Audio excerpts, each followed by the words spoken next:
Allah mengatakan, hai orang beriman, jauhilah kebanyakan dari prasangka. Sesungguhnya sebagian prasangka itu adalah dosa. Dan janganlah kamu mencari-cari kesalahan orang lain. Tidak boleh sengaja cari-cari kesalahan, sangka baik. Dan janganlah sebagian kalian menggunjing sebagian yang lain. Sukakah salah seorang di antara kalian memakan daging saudaranya yang sudah mati?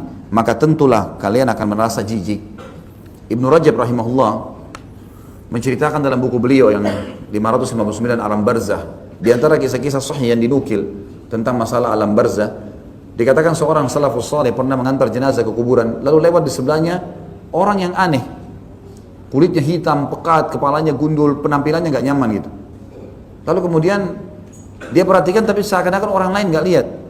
Maka orang ini berkata, ini kata Ibnu Rajab dalam salah satu kisah sahih berhubungan dengan masalah alam barzah ini. Maka dia bilang pada saat ditutup kuburan, saya lihat orang itu loncat ke dalam dan tidak ada orang yang menegurnya.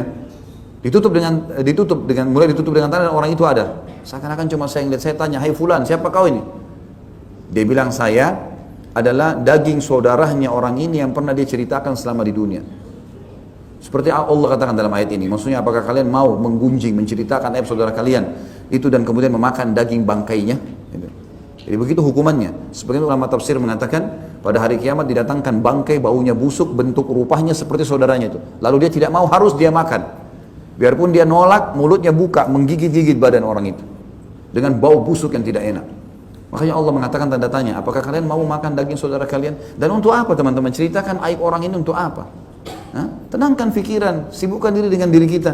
Sampai kata Nabi SAW dalam hadis yang sahih, janganlah seseorang dari kalian sibuk menceritakan kesalahan sahabat-sahabatku, karena aku ingin bertemu dengan mereka dalam kondisi lapang dada. Gak ada masalah sama orang-orang. Makanya teman-teman, maaf saya bahasakan, kalau berita tidak penting, tidak usah dengar. Ini berita ini ngaco kadang-kadang itu. Macam-macam. Rumah tangganya orang lah, inilah, segala macam. Nggak perlu. Dan tidak ada hubungannya sama antum itu. Seperti sekarang masalah politik, nggak ada hubungan sama kita, apa hubungannya? Itu alamnya orang politik. Ini semua orang di warung kopi bicara politik, di pinggir jalan politik, di sebelah got politik. Ini apa ini? Bukan alamnya itu. Akhirnya masuk ke wilayahnya Muslim. Bagaimanapun presiden itu Muslim, menteri-menterinya banyak yang Muslim, gitu kan? Nggak boleh gunjing mereka. Ini luar biasa, seakan-akan dia luar biasa hebatnya. Ini yang pepatah mengatakan, biasanya penonton lebih pintar daripada pemain. Bodoh, kenapa kau nggak tendang gol? Padahal kalau dia tendang belum tentu dia bisa. Nah, belum tentu dia bisa. Orang kalau di lapangan dinilai sama dia luar biasa penilaiannya, padahal dia belum tentu kalau masuk di situ. Ya, untuk apa ini? Tenangkan pikiran, tenangkan hati, lapangkan dada. Makanya subhanallah, guddul basar, menurunkan pandangan dari yang haram, menutup telinga dari yang haram. Ini penting itu, membantu hati jadi tenang. Tidak ada masalah sama orang. Kalau pas interaksi. Salah kita ingatkan, benar kita dukung. Enggak usah sibuk dengan aibnya orang. Kan enak ya. Dan gunjing itu teman-teman sekalian adalah menyebutkan sesuatu yang dasarnya ada pada saudara kita. Kalau enggak ada fitnah, gitu. Itu enggak boleh sama sekali. Enggak boleh ghibah, enggak boleh gunjing. Jadi itu teman-teman, berita, gosip, jangan ditonton sudah. Kalau kecuali perlu, antum ada hajat di situ, perlu sekali. Atau kalau enggak, alhamdulillah sekarang di smartphone kita bisa baca berita. Tinggal ketik berita hari ini keluar. Tapi yang penting, oh ya berita tentang apa misalnya, sesuatu yang penting mendesak perlu.